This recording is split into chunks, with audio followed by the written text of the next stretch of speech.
What makes the web work? Information and academics. Passion. I think it's information. Electricity. I think the web works on trust. Developers. Connected humans. We do. The people. It's the people. Totally people. People make the web work. Hello and welcome to Web Sessions. I'm Steve Persh of Pantheon, and we're at Evolve Digital here in Manhattan. I'm sitting here with Georgy Cohen, independent consultant. Georgy, I've got a question for you here. Yeah. What makes the web work? Well, what's interesting is that I go way back as a deep nerd, like pre-web. So like dial-up BBS is like really deep, obscure nerdery. But I think a lot of the principle to what drew me to online experiences way back then is the same as what propels, I think, what answers that question today is that it's about connecting people to information, but also people to people. People want to learn things, people want to make connections and build community. That's a lot of what drew me online in these weird little rabbit warrens of BBSs and stuff when I was in high school.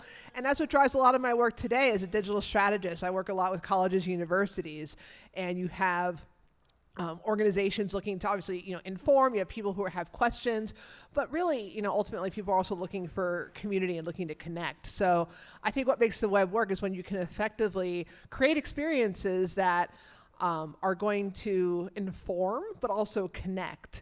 And it's really, the people are at the center of that. It's what they want to know. It's who they want to meet. It's the relationships that are going to help sort of be mutually beneficial. I agree. There's so much connection to be had on the internet and online, and at the same time, you mentioned being on forums pre-web. I've heard this idea many times out there in the discourse that we're more isolated than ever. How is it the case, Georgie, that as technology has made it easier to connect than ever, that perhaps more people are feeling more isolated than ever? It's a really good question. I mean, online communities have, in one fashion or another, throughout my personal life, have been such a lifesaver for me and been so valuable. But I think some of it. There's a lot of things that you can blame. You can blame sort of the form factor of like the phone, where it's individualized the experience. Like when I was dialing up into BBSs, it was like you would go into a chat room and there'd be like 20 people there, right? It's more one-to-one. It's more in your room. It's more of those things. But I also think the web is becoming increasingly intermediated. And that's kind of the bigger trend that's happening nowadays. Like even with, AI, it's like, there's an intermediary between you and the information. The AI tool is synthesizing and pulling, and that can be very helpful and very useful, but it also creates a layer between the people and the information. So I think over time we've built more and more intermediaries into the digital experiences and created more devices that, that's, I think, created some of that individualism. But I think that also the nature of the community and the shape of the community and those relationships has changed. I still, facilitate friendships online. You look at people are still making connections on forums, on Discord, in gaming groups. Things have gotten a little more in a walled garden fashion. Things have gotten a little more intermediated, but the connections are still there. And I think it's increasingly important for us to find ways to support that because it is, I'm a parent of a 12-year-old, so, she's not on any social media, but, I worry about that and I don't want her to feel isolated. So I think it's important for us to think about ways to strengthen those communities and those places where people form meaningful relationships. Yeah, absolutely. And you spoke here at this conference about remind me, bigger than a Breadbox, Bigger correct? than a Breadbox, so thinking beyond the website redesign. So I've worked a lot with higher education, so that's kind of my platform. But I think a lot of large organizations this is true for, where you sort of focus on the expression, the expression bigger than a Breadbox, right? It's kind of the standard of comparison. Like, I have a camera. Well, is it bigger than a Breadbox? But the idea of the redesign having been this sort of standard of the standard convention of digital transformation. Well, we redesigned our site. And it's like, okay, But when we're thinking about digital transformation, there's really a whole ecosystem out there to consider. Like a bird does not exist solely as a bird in a vacuum. It's dependent upon the rain and the insects and the other animals, like in like a environmental ecosystem.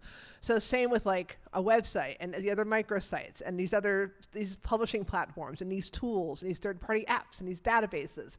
So you have all this stuff lying around, and it's like, all right, well, can we think more holistically about the whole of the ecosystem, not only to be like, wow, let's clean up this mess, but also where can we find opportunities to build connections to databases that'll help with smarter, more efficient publishing? How can we find efficiencies that we're not paying for duplicate systems across 3 different branches of the organizations, where really we can manage one instance centrally and then have it support these different units, right? So there's a lot of cost savings potentially to be had, a lot of man hours of maintenance of these systems and maintenance of this content to be had.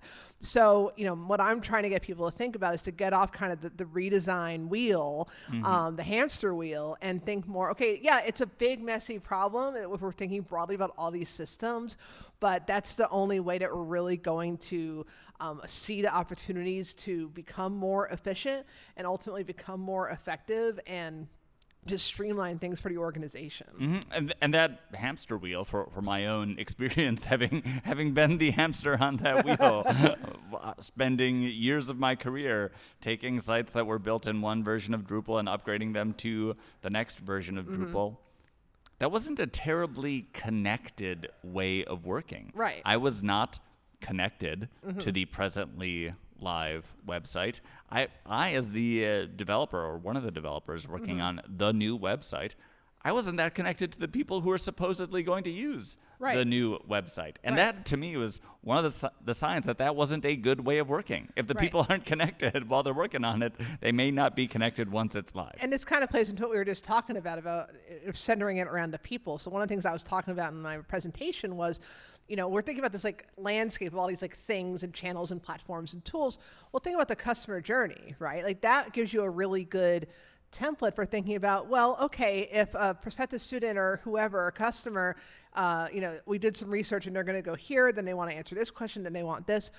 There's information and tools and systems that we have that can probably address those things, and that helps give us a good filter for helping make sense of that broader digital ecosystem, to be able to say, well, if we want to streamline the customer journey, we need to streamline our systems and build connections. And, again, the idea of like different tools being bought in isolation from each other, creating waste of money, but also, disconnect of internal resources where people could be learning from each other. Like, hey, let's all support this TMS. Let's have peer learning, right? So, I think, I think there's a lot of opportunity to be gained for, to going back to that basic principle of connecting people to information and people to people.